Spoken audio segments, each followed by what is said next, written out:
حقوق العباد چل رہے ہیں۔ اس سے قبل والدین کے اور اولاد کے حقوق میں نے عرض کیے تھے۔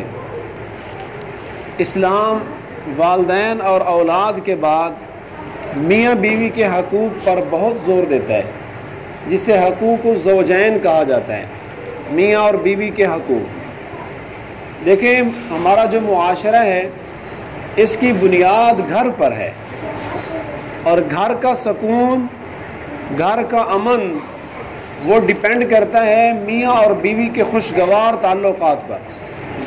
اگر میاں بیوی کے تعلقات بہتر ہیں، خوشگوار ہیں، تو ان کی خوشی بہت سارے خاندانوں کی خوشی ہوتی ہے۔ اگر خدا نہ خواستہ کہیں میاں بیوی کے اندر انبن ہے، لڑائی جھگڑا ہے، تو ان کی لڑائی جھگڑا جو ہے وہ بہت سارے خاندانوں کو، بہت سارے افراد کو متاثر کرتا ہے۔ تو اگر میاں بیوی کے تعلقات بہتر ہیں، اس کا مطلب ہے پورا معاشرہ پرسکون ہے۔ اسی لیے اسلام کے اندر میاں اور بیوی میں سے ہر ایک کی ذمہ داریاں، ہر ایک کے حقوق کو پوری تفصیل سے بیان کیا گیا۔ اور میاں بیوی کے حقوق کتنا اہم ہے، اور میاں بیوی میں اگر حق تلفی شروع ہو جائے کتنا بڑا جرم ہے، اس حدیث سے اندازہ لگائیں کہ آپ علیہ الصلوۃ والسلام نے فرمایا کہ شیطان کا جو تخت ہے وہ سمندر کے پانی کے اوپر بچھا ہوا ہے۔ صبح صبح وہ اپنے افراد کی، شیطانوں کی تشکیل کرتا ہے، کمیٹیاں بناتا ہے، جو سارا دن زمین پر پھیل کر شیطانیاں کرتے ہیں، شرارتیں کرواتے ہیں۔ اور جب شام کو شیطان کے چیلے واپس آتے ہیں، شیطان ان سے کارگزاری سنتا ہے، تو نے کیا کیا، تو نے کیا کیا، تو نے کیا کیا۔ ایک شیطان آ کر بتاتا ہے کہ آج میں نے فلاں زمین پر، فلاں گھر کے اندر میاں بیوی کے درمیان لڑائی کروائی ہے، آج میاں بیوی ایک دوسرے سے ناراض ہو گئے۔ تو وہ شیطان اس کو کھڑا ہو کر سلوٹ کرتا ہے اور اس کو پکڑ کے گلے سے لگاتا ہے کہ ہاں تو نے زبردست کام کیا ہے۔ باقی جتنے بھی شیطان شرارتیں کرواتے رہے وہ تو معمولی سی ہیں، تو نے زبردست کام کیا ہے کہ میاں بیوی میں لڑائی کروا دی ہے۔ اس کو سلوٹ کرتا ہے اور کھڑے ہو کر گلے لگاتا ہے، کیونکہ اس کو پتہ ہے کہ جب میاں بیوی میں لڑائی ہو گئی تو یہ بہت سارے لوگوں کے درمیان لڑائی ہو گئی، اور اولاد بگڑ جائے گی، خاندان تباہ ہو جائے گا، معاشرے کا امن تباہ ہو جائے گا۔ اتنا بڑا کام ہے، اتنا غلط کام ہے، شیطان بھی کھڑے ہو کر خوشی کا اظہار کرتا ہے کہ آج تو نے بہت بڑا کام کیا ہے۔ حدیث پاک میں آتا ہے اگر کہیں میاں بیوی کے درمیان الجھن ہو جائے تو ان کے رشتہ داروں کو چاہیے کہ ان میں صلح و صفائی کروائیں۔ ایک فریق میاں کے خاندان میں سے اور ایک عورت کے خاندان میں سے، دونوں مل بیٹھ کر ان کی آپس میں صلح کروا دیں۔ انما المؤمنون اخوہ فاصلحوا بین اخویکم۔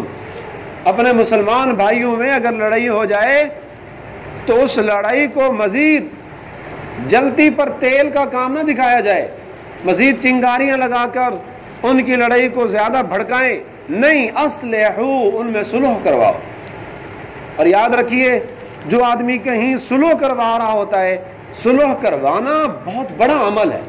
میں نے ایک حدیث میں پڑھا ہے، آپ علیہ الصلوۃ والسلام نے فرمایا جب کوئی آدمی ثالثی بن کر پنچایت میں بیٹھ کر دو فریقوں کے درمیان صلح کروا رہا ہوتا ہے تو اس صلح کروانے والے نے جتنے لفظ بولے، ادھر اس کو راضی کرتا ہے، ادھر اس کو کہتے میاں تو چپ کر جا، یار تو چھوڑ دے، یار تو چپ ہو جا، ایک ایک لفظ بولنے پر اللہ اس کو صدقے کا ثواب دیتا ہے۔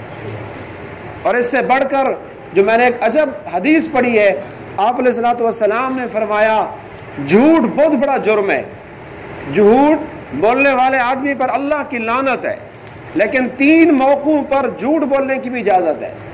یوں سمجھیں کہ 3 جگہ پر جھوٹ بولنا بھی جائز ہے، بلکہ اس جھوٹ بولنے پر ثواب ملتا ہے۔ ان میں سے ایک موقع ہے کہ جب 2 مسلمان لڑے ہوئے ہوں، ان کی صلح کروانے کے لیے زید کے پاس جائے اور زید کو جا کر کہے میاں خالد تو بیچارہ بڑا پریشان ہے، وہ خالد میرے پاس چل کے آیا ہے، وہ منتیں کر رہا ہے کہ میری زید سے صلح کروا دو۔ آپ تھوڑا سا ڈھیلے ہوں، مہربانی کریں، خالد سے سلو کر لیں۔ ادھر یہ بندہ خالد کو جا کر کہتا ہے کہ زید بیچارہ بار بار میرے پاس چل کے آ رہا ہے، زید کہتا ہے میری خالد سے سلو کراؤ، حالانکہ اس کے پاس نہ زید آیا ہے نہ خالد، کوئی بھی نہیں آیا، صرف دو مسلمانوں کا غصہ ٹھنڈا کرنے کے لیے اس کو جا کر کوئی خلاف واقع بات کرتا ہے تاکہ اس کا دل نرم ہو جائے، دو مسلمانوں کی صلح ہو جائے، تو شریعت میں اس کی بھی اجازت ہے۔ تو میاں بیوی کے درمیان لڑائی کروانا، یاد رکھیے، یہ بھی بہت بڑا جرم ہے۔ میں نے ایک حدیث میں پڑھا ہے، آپ علیہ الصلوۃ والسلام نے فرمایا ان اشر الناس، لوگوں میں سب سے برا وہ آدمی ہے، لوگوں میں سے بدترین ہے وہ آدمی جو بیوی کو اکسائے شوہر کے خلاف، اور بدترین ہے وہ آدمی جو کسی شوہر کو بھڑکائے اس کی بیوی کے خلاف، بیوی کو جا کر کوئی شوہر کی ایسی ایسی باتیں لگا دی، اس کے دل میں شوہر کی نفرت بٹھا دی۔ اللہ کے نبی نے فرمایا یہ برا آدمی ہے اور کائنات کا بدترین آدمی ہے۔ تو صلح و صفائی کرانا بہترین اجر و ثواب کا کام، اور میاں بیوی میں لڑائی کروانا اس کو دنیا کا بدترین شخص کہا گیا اور سب سے برا عمل کہا گیا جس نے میاں بیوی میں لڑائی کروائی۔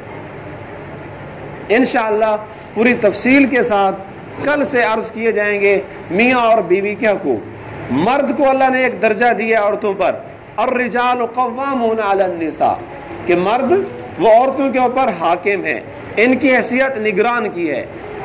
اور عورت کے بارے میں فرمایا وعاشروہن بالمعروف، تم نگران ہو، تمہیں اللہ نے حاکم بنایا ہے، لیکن بیویوں کے ساتھ گزران کرو حسن سلوک کے ساتھ، دستور کے مطابق۔ اس لیے کہا جاتا ہے زندگی کی گاڑی کے میاں اور بیوی دو پہیے ہیں، اگر یہ دونوں پہیے ٹھیک ہیں پھر زندگی کی گاڑی آرام سکون سے چلتی جائے گی۔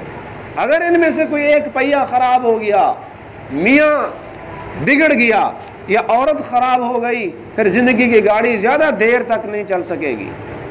ابھی یہ کل کی بات ہے، جس محلے میں ہم رہتے ہیں وہاں ایک نوجوان کی شادی ہوئی، صرف 4-5 دن بیوی وہاں ٹھہری ہے، پھر آپس میں کوئی ان بن ہوئی، دونوں طیش میں آئے، بیوی چلی گئی۔ 1 سال پورا ان کی لڑائی رہی۔ رات ان کے خاندان کے 10 آدمی آئے ہوئے تھے، 2 ٹرالیاں اور گاڑیاں لے کر، ان کا دروازہ بھی توڑ دیا شوہر کے گھر والوں کا، زبردستی وہاں سے سامان اٹھا کے چلے گئے۔ کتنے شوق سے شادمانے بجے، کتنی برادری اکٹھی ہوئی، خوشیاں منائی گئیں، شادی رچائی گئی، لیکن 4-5 دن تک وہ آپس میں بمشکل سے گزارا ہوا، جذبات کی وجہ سے، طیش کی وجہ سے۔ انجام یہ ہوا کہ اب وہ خاندانوں کی لڑائی ہے اور وہ لڑنے کے لیے آ گئے۔ یہ تو شکر ہے انہوں نے کچھ کہا نہیں ہے، 2 ٹرالیاں بھر کر پورا محلہ دیکھ رہا تھا، بڑا افسوس ہو رہا تھا، سب کو اپنا سامان اٹھا کر لے کے چلے گئے۔ تو میاں بیوی کی خوشی بہت سارے خاندانوں کی خوشی ہے، میاں بیوی کی لڑائی بہت سارے افراد کو پریشان اور غمناک کر دیتی ہے۔ اللہ تبارک و تعالی ہمیں حقوق العباد کو سمجھنے اور ان کو پورا ادا کرنے کی توفیق عطا فرمائے۔